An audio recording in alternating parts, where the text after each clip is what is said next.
Front handspring is taught after a student has learned a handstand, because in the handspring, the arms are placed on the floor just like in the handstand.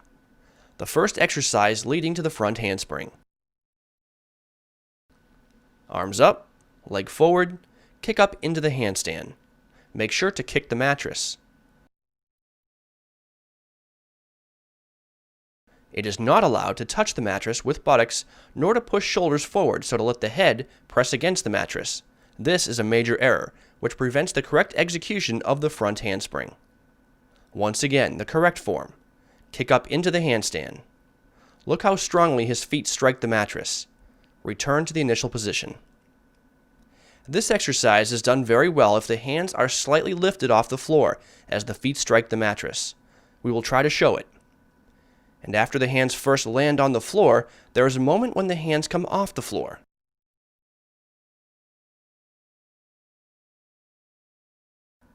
This may require spotting because the arms might buckle and allow the head to move forward.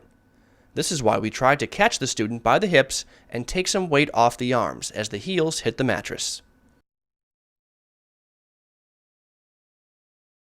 In this exercise, it is important to look at the hands the whole time. Our demonstrator will execute this exercise from an upright position with arms overhead. And swing and kick with the leg. It is important that the elbows be straight, hands shoulder width apart. Head up and look at the floor. Do not flex the neck. This is an error. It causes the shoulders and head to move forward so you can fall on your head. Typical errors are looking not at the spot where hands will land, but up or straight ahead. This causes the hips to hit the mattress. We will show it now.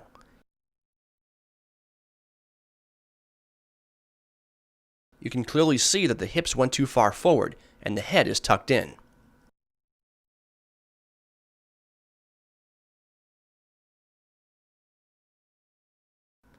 If you let shoulders move forward too far and lift the head too much, the head will strike the mattress together with feet and you'll end up in an arch. The head and heels lean on the mattress. This too is wrong. Now the correct form, with only the heels touching the mattress. Look at the floor the whole time.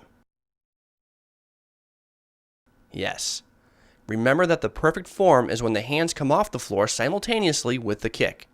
Once again. Hop. Exactly. This was a perfect execution, with a bounce on the hands.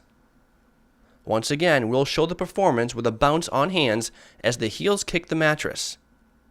After achieving such performance, you can proceed to other drills leading up to the front handspring.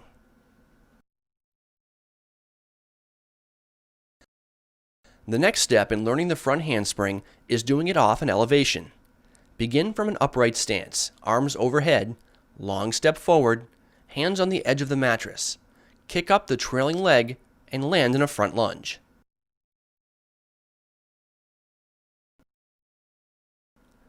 I will show how to position the hands for spotting the front handspring. As the student enters the handstand, with one arm hold around the waist, shoulder supports the lower back. The hand of the other arm catches the student's shoulder, and in this manner try to carry the student forward. Once again, I will show the method of spotting for light people. Hold by the shoulder and around the waist. Put the hand right on the shoulder. Carry the student forward.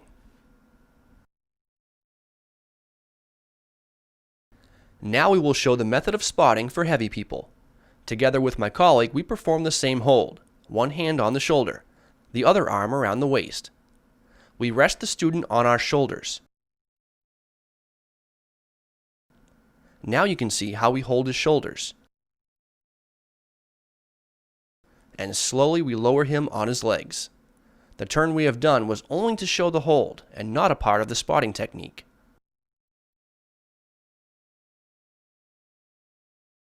When we feel that the student lands well on his hands and swings the straight leg correctly, we spot him lighter so we can do it at a faster pace. Ready? Swing.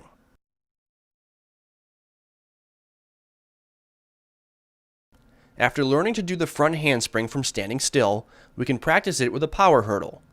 Begin standing a little farther from the edge.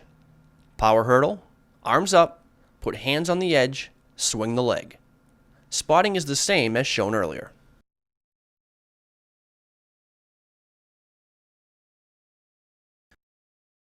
When I feel that the student does the front handspring well off an elevation, which means that he escapes from my arms, and I feel that he can do it alone, we move on to practice on the floor. I kneel to more easily put my shoulder under the student's center of gravity, about the height of his navel. Go ahead. Arms up. I catch the shoulder and put my other arm and shoulder under his waist, below his navel. This is why spotting this way is easy on the spotter. Once again, I will show spotting in the kneeling position. The first hand catches the shoulder.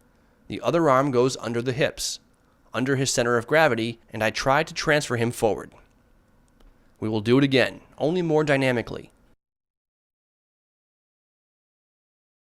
Stance, arms up. One hand catches the shoulder, the other arm under the hips.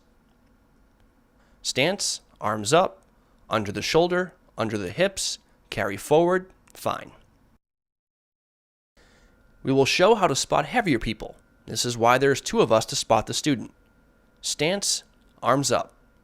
The nearer hand catches the shoulder, the farther arm goes under the hips, and we carry the student forward. Now we will show it at a proper, faster pace. Stance, fast swing of the leg, and the landing. Arms up, leg forward, we catch the shoulders, and carry the student forward. We will show the same thing at a fast pace. Swing, and we let go.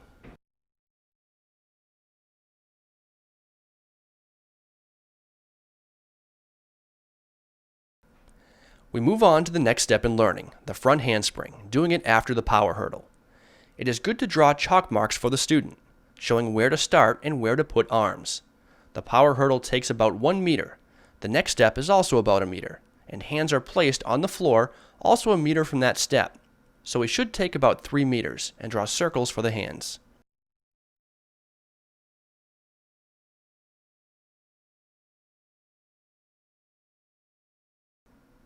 Again, spotting is from the kneeling position, and from a power hurdle the student performs the front handspring.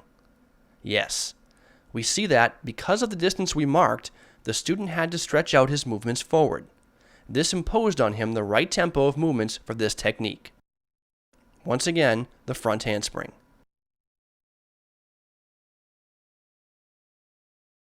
Power hurdle. Yes. After such execution, the student can move on to doing it on his own. When the student performs it well with the power hurdle, when we feel that he escapes from our arms, we can let him practice the front handspring with a pre-run, with light spotting. Pre-run, power hurdle, put hands gently under the shoulder and under the hips.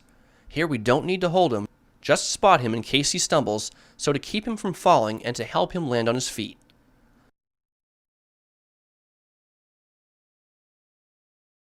Once again, pre-run. Gently support under the hips, yes.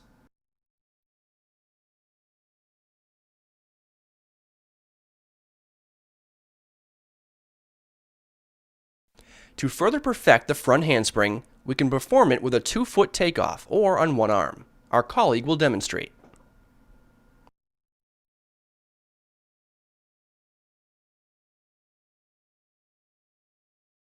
And one arm front handspring.